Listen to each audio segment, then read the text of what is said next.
Alam naman natin na ang Pilipinas ay may dalawang season, dry tuwing December hanggang May at tag-ulan naman sa iba pang buwan.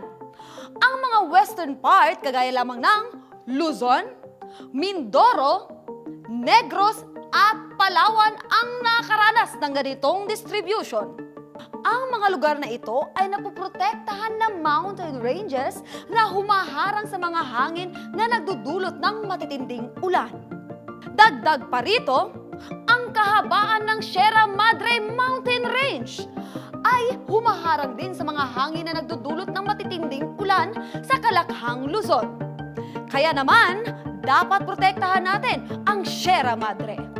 Ikalawa, ang mga lugar na walang tagtuyot at malala ang tag-ulan tuwing November hanggang January ay malapit sa eastern part ng Pilipinas.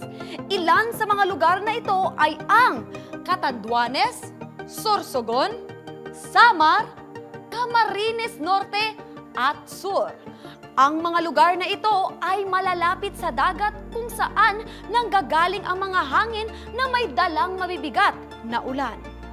Ikatlo, ang mga lugar kung saan ang mga season ay hindi agad matukoy, katulad lamang ng Cagayan, Isabela, Northern Mindanao at Eastern Palawan. Sa mga lugar na ito ay tagtuyot mula November hanggang April. Ikaapat, ang mga lugar kung saan pantay ang distribution ng panahon ng tag-ulan sa loob ng isang taon. Kabilang sa mga ganitong lugar ay ang Batanes, Northeastern Luzon, Bohol, Eastern at Southern Mindanao. At ayan ang iba't ibang climate distribution dito sa ating bansa.